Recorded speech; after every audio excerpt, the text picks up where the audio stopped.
Hello friends, welcome है आप लोगों का लर्निंग एकेडमी में। इलेक्ट्रिशियन थ्योरी में आज हम लोग पढ़ने जा रहे हैं इलेक्ट्रिशियन थ्योरी का lesson number 2, different standards and trade tool. विभिन्न मानक एवं ट्रेड औजार, इसके बारे में जानेंगे कि क्या क्या विभिन्न मानक एवं ट्रेड औजार इसमें यूज होता है। औजार के बारे में जानेंगे, इलेक्ट्रिशियन का औजार के बारे में। ठीक है, चलो यहाँ से स्टार्ट होता है इलेक्ट्रिशियन थ्योरी का लेसन नंबर 2। इलेक्ट्रिशियन ट्रेड के अंतर्गत विभिन्न प्रकार के वैद्युतिक उपकरणों मशीनों को अध्ययन किया जाता है। इस वैद्युतिक उपकरणों मशीनों एवं एक निश्चित मानक स्टैंडर्ड होता है जो कि भारतीय मानक ब्यूरो BIS द्वारा मानकीकृत किए जाते हैं। इलेक्ट्रिशियन ट्रेड के अंतर्गत तकनीशियन को अपने स्तर से विभिन्न प्रक्रमों को संपन्न करने के लिए विभिन्न प्रकार के औजारों टूल्स की आवश्यकता होती है। सामान्यतः तौर पर हम कह सकते हैं कि ये भौतिक यंत्र किसी सहायता से किसी भी प्रक्रम को संपन्न किया जाता है, औजार कहलाते हैं। कोई भी औजार से कोई भी टूल से कोई भी कार्य संपन्न किया जाता है उसे औजार कहा जाता है। विद्युतीय ट्रेड के लिए उपयोगी औजारों की विशेषता यह है कि ये औजार निर्माण तथा मरम्मत कार्य दोनों में ही समान रूप से उपयोगी होते हैं। अतः परीक्षार्थियों को औजारों की उपयोगिता से किसी भी रूप से अनभिज्ञ नहीं रहना चाहिए। इन अभ्यास में विभिन्न मानकों जैसे BIS ट्रेड औजार एवं राष्ट्रीय वैद्युतिक कोड का वर्णन किया गया। मानक आगे क्या है 2.1 में मानक एवं मानकीय स्टैंडर्ड एंड स्टैंडर्डाइजेशन किसी पदार्थ के मानक एवं मानकीकरण को निवत समझा जा सकता है। मानक स्टैंडर्ड किसी पद या राशि की परिभाषा, किसी राशि का मात्रा, किसी मात्रा का इकाई मान, किसी उत्पन्न का आकार, प्रकार एवं कार्य विवरण आदि का निर्धारित रूप मानक कहलाता है। उदाहरण के तौर पर भारतीय एवं अंतर्राष्ट्रीय मापतौल पद्धति में लंबाई, द्रव्यमान तथा सामान के मानक मात्रक क्रमशः मीटर, किलोग्राम तथा सेकेंड होते हैं। इसी प्रकार विद्युत धारा का मानक मात्रक एम्पियर A होता है कि विद्युत धारा की वह मात्रा जिसमें एक सेकेंड में 6.24 × 10⁻18 इलेक्ट्रॉन्स प्रभावित हो जाते हैं, एक मानक एम्पियर कहलाती है। जिस विद्युत धारा में से एक सेकेंड में 6.24 × 10⁻18 इलेक्ट्रॉन प्रभावित हो जाता है, एक मानक एम्पियर कहलाता है। इसी प्रकार अन्य वैद्युतिक एवं यांत्रिक मात्राओं के मानक निर्धारित किए गए हैं। अतः निर्मित सामग्री, औजार, उपकरण इत्यादि का भी एक निश्चित मानक होना चाहिए।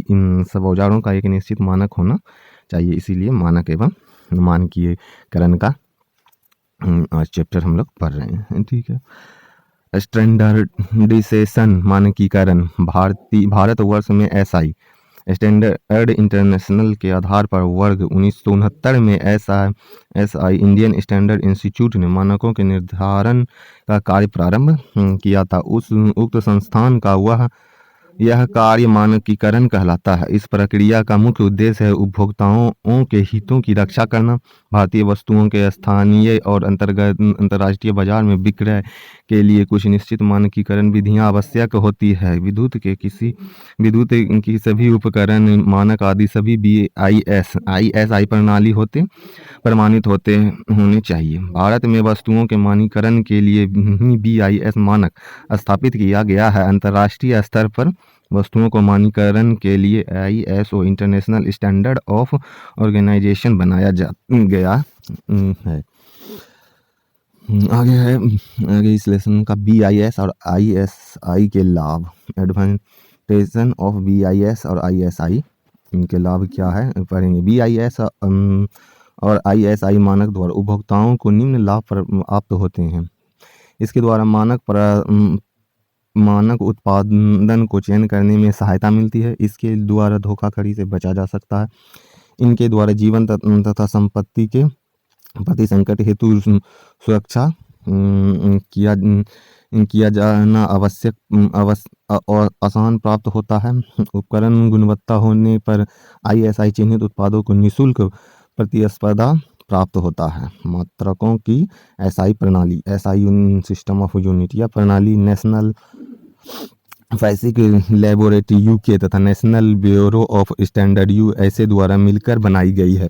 यह मानकों की एक विश्व स्तरीय प्रणाली है जिसके अंतर्गत 7 मूल, 2 संपूरक तथा विभिन्न व्युत्पन्न राशियां आती है। मानकों को संबंधित एसआई प्रणाली का विवरण निम्न प्रकार है। मूल राशि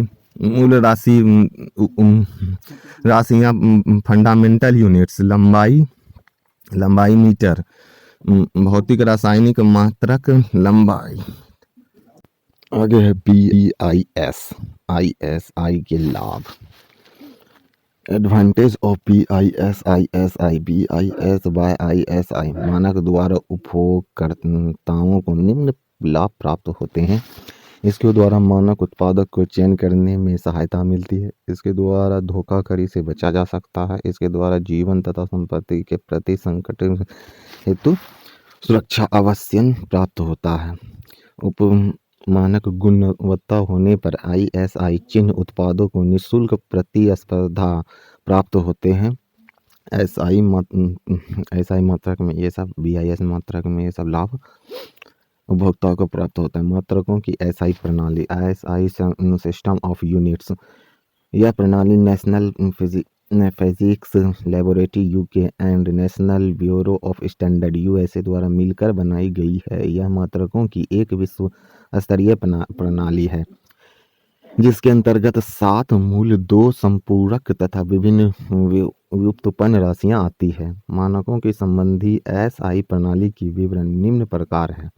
मूल राशि फंडामेंटल यूनिट्स, 7 होते हैं फंडामेंटल यूनिट्स।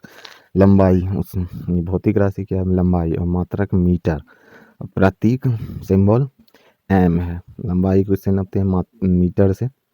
द्रव्यमान को किससे नापते हैं, किलोग्राम से। समय से किससे नापते हैं, सेकेंड से, उसका सॉरी S है। विद्युत धारा को किससे नापते हैं, एम्पियर से। तापमान किससे नापते हैं, केल्विन से। के ज्योति तीव्रता कैंडेला CD। पदार्थ की मात्रा मोल, उसका मोल है। संपूरक राशि कम्प्लीमेंट्री यूनिट 2 होते हैं, प्लेन कोण, रेडियंट, ठोस कोण, स्टेडियन। उत्पन्न राशि ड्राइव यूनिट में क्या क्या होता है, जैसे भौतिक राशि क्या है, ड्राइव यूनिट का बल, उसका मात्रक न्यूटन N प्रति। क्षेत्रफल वर्ग मीटर M²। शक्ति वाट W से। प्रतिरोध ओम से। दबाव न्यूटन प्रति वर्ग मीटर N/m²। आवृत्ति हर्ट्ज होता है, आवृत्ति का हर्ट्ज। कार्य ऊर्जा उष्मा मूल्य, उष्मा का क्या होता है, जूल। जे से उसको डोनेट करते हैं, जे से। ये सब हुआ मात्रक की SI प्रणाली, जिसको इस द्रव्यमान को इससे नापते हैं, इसी को कहते हैं मात्रक प्रणाली। उसकी SI यूनिट, ये सब इंटरनेशनल ड्राइव्स हैं। आगे क्या है इसके, आगे है विद्युत आवेश, कूलम नापते हैं, आवेश को कूलम से। चुंबकीय फ्लक्स टेस्ला से। धारिता फैराड से F। कोणीय वेग रेडियन प्रति सेकेंड से। प्रेरकत्व हेनरी से। घनत्व किलोग्राम घन मीटर से। वेग मीटर प्रति सेकेंड से। विभवांतर वोल्ट से। औजार की विशिष्टियाँ, अब औजार की मापक जिस तरह ये सब नापाता है, औजार का विशिष्टियाँ हैं। Trade tools specification, electrician trade के अंतर्गत विभिन्न कार्यों को संपन्न करने के लिए विभिन्न हस्त औजारों की आवश्यकता पड़ती है। ट्रेड में प्रयोग होने वाली कुछ प्रमुख हस्त औजारों का विवरण, उनसे संबंधित सावधानी सहित अनुरक्षण निम्न दिया गया है। फ्लायर्स मूलतः 2 टांगों का जोड़ा होता है जो कि एक पिवेट से जुड़ा रहता है, जिसकी प्रत्येक टांग में एक लंबा हैंडल एवं एक छोटा जॉ होता है, जैसा कि चित्र में दर्शाया गया है। इसका प्रयोग छोटे भागों तथा अवयवों को पकड़ने, जकड़ने, खींचने व घुमाने के लिए किया जाता है। यह कम व्यास के तारों को मोड़ने व काटने की के लिए भी प्रयोग होता है। इसके अतिरिक्त फ्लायर्स हल्के धातु चादर के भागों को आकृति देने तथा मोड़ने के लिए भी प्रयोग में लाया जाता है। फ्लायर्स उच्च गुणवत्ता युक्त स्टील के से बनाए जाते हैं। इसके धातु से बने भागों को तेल में डूबे कपड़े से पोंछना चाहिए। इसके अतिरिक्त समय समय पर इसकी पिवेट व जोड़ों पर तेल द्वारा ऑलियन करते रहना चाहिए। फ्लायर्स का चित्र यह पिवेट, हैंडल्स, जाव। फ्लायर्स विभिन्न प्रकार के होते हैं। इनमें से इलेक्ट्रीशियन द्वारा निम्न फ्लायर्स मुख्य रूप से प्रयोग किए जाते हैं। विकर्ण cutter flyers, diagonal cutting flyers, इसे पासवर कटिंग फ्लायर्स भी कहते हैं। इसका उपयोग कम व्यास वाले तारों एवं के व्हीलों को काटने के लिए किया जाता है जो टर्मिनल के पास होते हैं। इसका प्रयोग केबल तथा कॉर्ड का आवरण तथा इंसुलेशन काटने के साथ साथ अन्य प्रकार जैसे कटर पिन को विभाजित करने तथा पृथक करने के लिए भी किया जाता है। ये सब फ्लायर्स कौन फ्लायर्स होता है? विकर्ण कटर फ्लायर्स से होता है। विकर्ण कटर फ्लायर्स के इनकी लंबाई 100, 125, 140, 160, 180 एवं 200 मिलीमीटर होती है। मतलब मिलीमीटर विकर्ण कटर फ्लायर्स का चित्र ये है।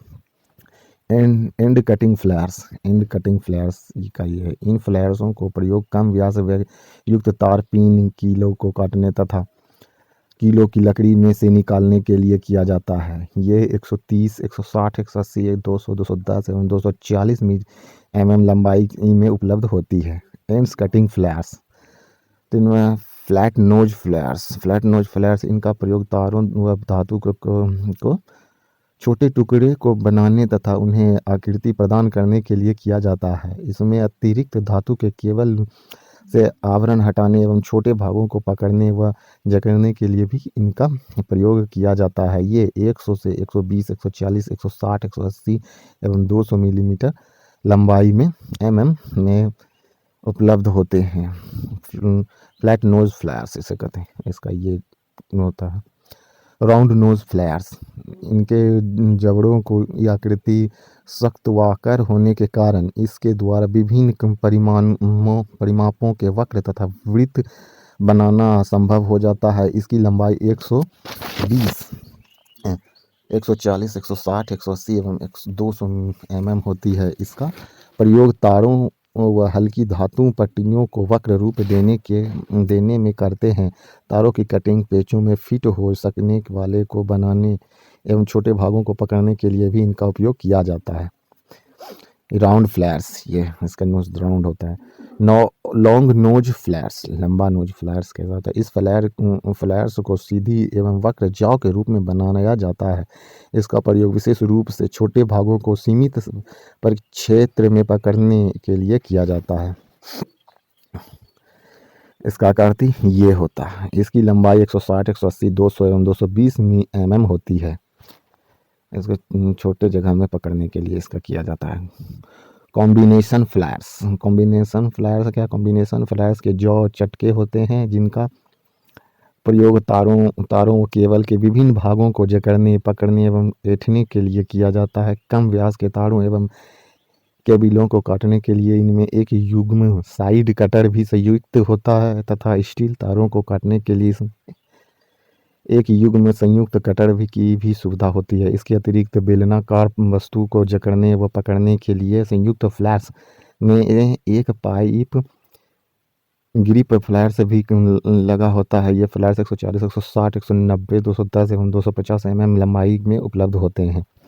इसको कौन फ्लायर्स कहा जाता है? Combination flyers. सावधानियाँ, इतने प्रकार के फ्लायर्स, कितने 6 प्रकार के फ्लायर्स पढ़ चुके हैं। इसके आगे है सावधानियाँ। इसके इंसुलेशन को बनाए रखना चाहिए जिनमें से कि उन्हें सजीव लाइन पर भी प्रयोग किया जा सके। इसको हथौड़े की भांति प्रयोग नहीं करना चाहिए।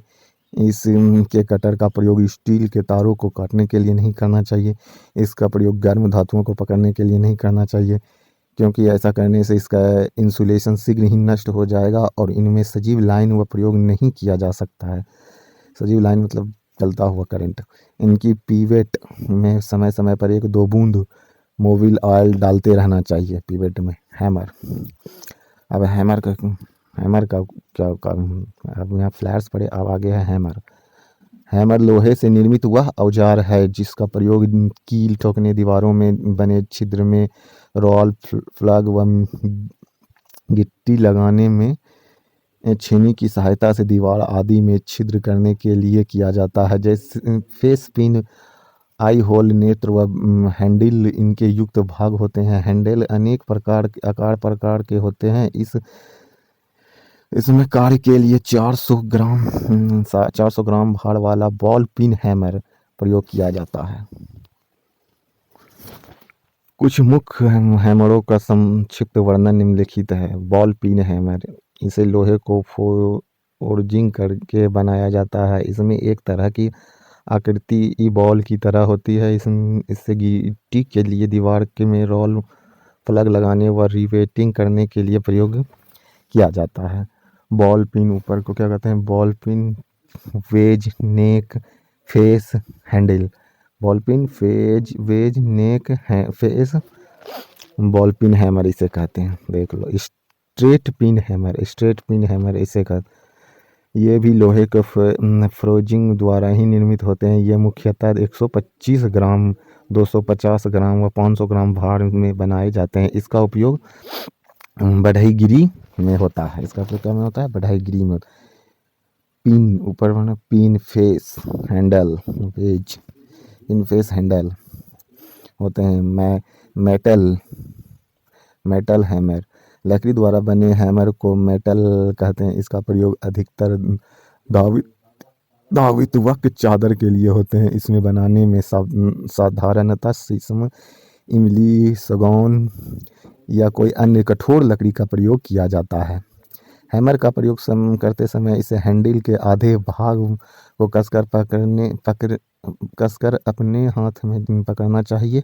इसके पश्चात जिस स्थान पर चोट लगानी है उसकी तरफ हैमर का फेस रखकर आवश्यक बल लगाकर प्रहार करना चाहिए। सावधानी, हैमर का फेस चिकना नहीं होना चाहिए। हैमर का हैंडल कसा हुआ होना चाहिए। हैंडल हैमर, लकड़ी का हैमर द्वारा प्रहार करते समय इसके हैंडल को आखिरी सिरे एंड से पकड़ना चाहिए। हैमर का चयन जॉब के अनुसार ही करना चाहिए। आगे क्या है? छेनी, चीजल में क्या होता है? छेनी, जिस पदार्थ से अनावश्यक धातु काटने के लिए छेनी का प्रयोग किया जाता है। वायरिंग करते समय बैटन व केपिंग में जोर लगाने के लिए अतिरिक्त धातु काटने के लिए इसका उपयोग किया जाता है। वृत्ताकार कार्यों में मुख्यतः निम्न 2 प्रकार की छेनी प्रयोग की जाती है। कौन कौन से चीजल है?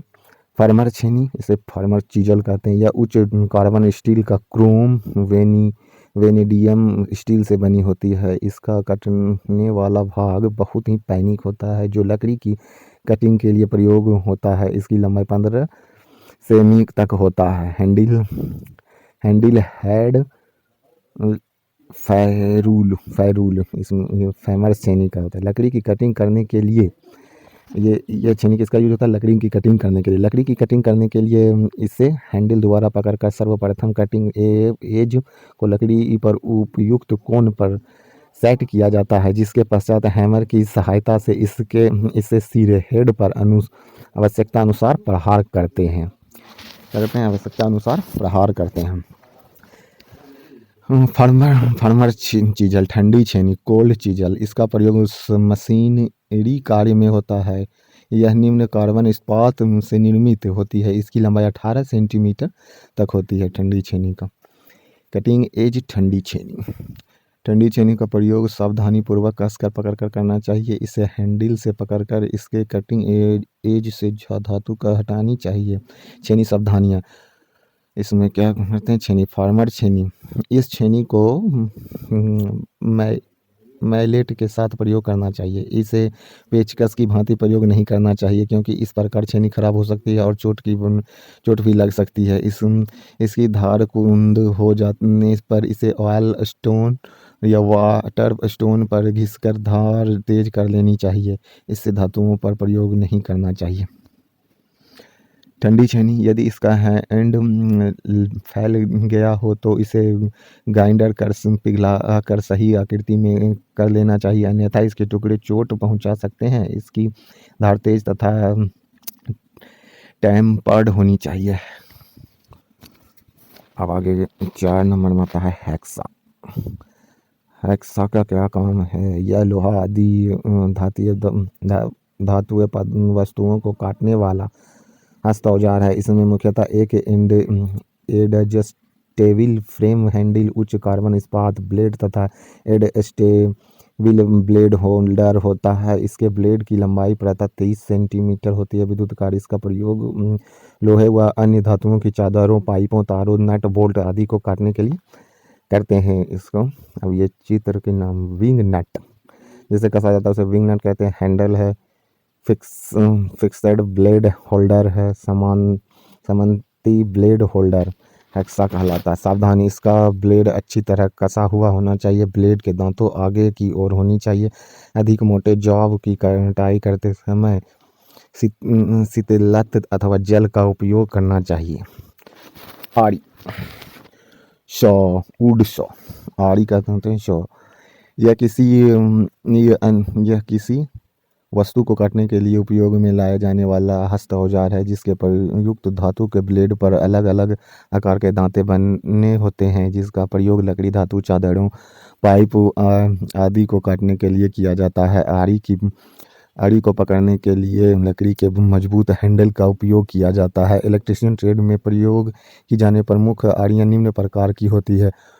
वुड आड़ी, इसकी लंबाई प्रायतः 30, 35, 40 या 45 सेंटीमीटर होती है। विद्युत कार्य के लिए 30 सेंटीमीटर लंबाई ब्लेड वाली वुड आड़ी उपयुक्त होती है। इस ब्लेड और हैंडल, ये चित्र, इसका उपयोग इसमें करते हैं। इसका उपयोग लकड़ी की वस्तुओं, फिटिंग आदि को काटकर आवश्यक आकृति प्रदान करने के लिए किया जाता है। इसका प्रयोग करते समय ध्यान दें कि इसके दांतों अपनी ओर गति करते समय लकड़ी काटते हैं, जबकि आड़ी के दांतें आगे की ओर गति करते समय धातु काटते हैं। टैनन आड़ी, टेंसन सो, विद्युत कार्य के लिए 30 से 40 सेंटीमीटर लंबाई वाली टैनन आड़ी उपयुक्त होती है। इसका उपयोग लकड़ी, सन माइका तथा प्लास्टिक की वस्तुओं को काटने और उन्हें आवश्यक आकृति प्रदान करने के लिए किया जाता है। एज है हैंडल ब्लेड टैनन आड़ी कहलाता है। की होल आड़ी,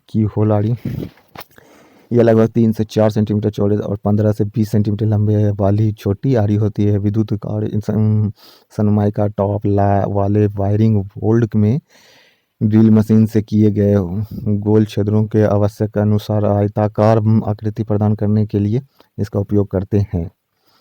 की होल आड़ी, सावधानियाँ, आड़ी को यूज करते समय सावधानियाँ बरतनी चाहिए। सावधानियाँ, इन्हें केवल लकड़ी, फ्लाइट्स आदि पर ही प्रयोग करना चाहिए और धातुई वस्तुओं पर इनका प्रयोग नहीं करना चाहिए। प्रयोग के समय ब्लेड व मोबिल ऑयल या ग्रीस का हल्का सा लेप कर लेना सुविधाजनक होता है। इनके दांतों तेज रखने चाहिए और आवश्यकता अनुसार तिकोनी रेती से इसकी धार घिसकर तेज कर लेना चाहिए। यदि आड़ी का हैंडल ढीला हो तो उसे भली प्रकार कस से। सावधानियाँ, इन्हें केवल लकड़ी, प्लास्टिक आदि पर ही प्रयोग करना चाहिए और धात्विक वस्तुओं पर इसका प्रयोग नहीं करना चाहिए। प्रयोग के समय ब्लेड पर मोबिल ऑयल या ग्रीस का हल्का सा लेप कर लेना सुविधाजनक होता है। इसके दांतों तेज रखने चाहिए और आवश्यकता अनुसार तिकोनी रेती से इसकी धार घिसकर तेज कर लेना चाहिए। यदि आड़ी का हैंडल ढीला हो तो इसे भली प्रकार कसने के बाद ही प्रयोग करना चाहिए। पेचकस, आगे क्या है टूल्स में पेचकस का उपयोग विभिन्न प्रकार के पेचों के कसने तथा खोलने के लिए किया जाता है। इसके मुख्य भाग टिप, सॉक या ब्लेड, हैंडल, फेरूल एवं पिन होते हैं। कार्यशाला में विभिन्न लंबाई वाले पेचकस जैसे 15 सेंटीमीटर, 25 सेंटीमीटर तथा 30 सेंटीमीटर प्रयोग किए जाते हैं। पेचकस का चित्र ये आगे कहते हैं। टिप, बीच को सॉक और हैंडल होते हैं, इसे पेचकस कहते हैं।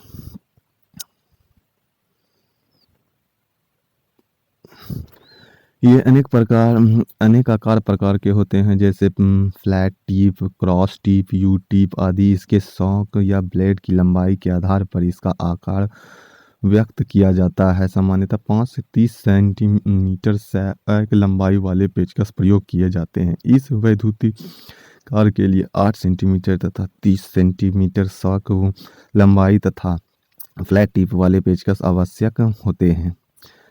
ठीक है, पेचकस का इतना गुण होता है। पेचकस सावधानी, और पेचकस को यूज करने में सावधानी क्या क्या रखनी चाहिए, इसे ये आगे है। इन्हें छेनी की भांति हैमर से चोट करके प्रयोग नहीं करना चाहिए। प्रयोग से पूर्व यदि हैंडल पर ग्रीस आदि लगी हो तो उसे साफ कर लेना चाहिए, जिससे कि पेचकस के स्लिप होने की संभावना न्यूनतम हो रहे। पेच में कटे स्टील को लंबाई से तुल्य चौड़े टिप वाले पेचकस प्रयोग करना चाहिए। चोट से बचाव के लिए पेचकस को टिप को घिसकर अधिक नुकीला नहीं करना चाहिए। ठीक है, आगे क्या है औजार? पोकर क्या होता है, इसे देखते हैं आगे। इसे सुब्बी या यार्डल भी कहते हैं। यह पेचकस से मिलती जुलती आकृति वाले औजार हैं। इसके शॉक की लंबाई प्रायः 20 सेंटीमीटर होती है। इसकी टिप नुकीली होती है और यह पीछे की ओर चौकोर हो जाती है, जैसे कि चित्र में दर्शाया गया है। इसका उपयोग लकड़ी की फिटिंग्स में पेच कसने से पूर्व पेच के लिए छोटा खांचा बनाने में किया जाता है। टिप सॉक हैंडल, इसका भी औजार का नाम टिप सॉक और हैंडल होता है। पोकर सावधानी और सावधानियाँ। पोकर से सावधानी क्या क्या करनी चाहिए? इसका प्रयोग धातुएं के वस्तुओं पर नहीं करना चाहिए। इसकी टिप आगे से नुकीली तथा पीछे से चौकोर बनी रहनी चाहिए, तभी यह उपयुक्त तरीके से कार्य करें पाएगा। क्या करना चाहिए? इसकी टिप आगे से नुकीली रखनी चाहिए और तथा पीछे से क्या चौकोर बनी रहनी चाहिए, तभी यह उपयुक्त तरीके से कार्य कर पाएगा। ठीक है, आगे 8 नंबर के औजार में क्या है? Roll plug tool. Roll plug tool क्या होता है? यह पत्थर की दीवार में छेद करने के कारण काम आता है। वायरिंग करते समय इससे दीवार में छेद करके पीवीसी की स्लीव लगाकर पेच कसें ताम जाती है। इसका होल्डर माइल्ड स्टील व टीन वीट कार्बन स्टील का बना होता है। इसको छेद में करने के लिए आता है ड्रिलिंग मशीन में आगे लगता है, या हैमर से मारकर छेद किया जाता है। इसकी का नाम है रॉयल प्लग टूल। आगे क्या है? रॉयल प्लग टूल होता है। Tool holder, tool bit, royal plug tool. Royal plug tool इन सावधानियाँ, इसके सावधानियाँ क्या है? इसे धातुओं की चादर आदि से छेद करने के लिए प्रयोग नहीं करना चाहिए। इसे भूमि पर नहीं पटकना चाहिए, क्योंकि इस प्रकार इसकी वीट टूट सकती है। ठीक है, आगे 9 नंबर में क्या है? Phase tester. फेज टेस्टर यह देखने में तो पेचकस जैसा ही होता है, परंतु यह पेचकस नहीं है। इसके ब्लेड की लंबाई प्रायः 8 सेंटीमीटर होती है। इसे हैंडल में एक कार्बन प्रतिरोधक तथा एक नियॉन लैंप शॉक और हैंडल के ऊपर धातुएं कैप के भी संयोजित रहता है। इसका उपयोग फेज की उपस्थिति तथा पहचान के लिए किया जाता है।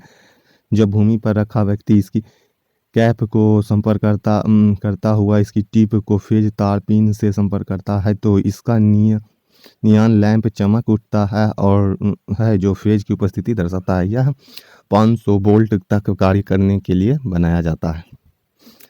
इसके आगे क्या है? Tip, neon lamp, clip, shock. Phase tester सावधानियाँ क्या है? सावधानी, इसकी कार्यकारी वोल्टेज प्रायः 500 वोल्ट होती है, अतः इससे अधिक वोल्टेज से परीक्षण के लिए इसे प्रयोग नहीं करना चाहिए। ठीक है, 10 में क्या है?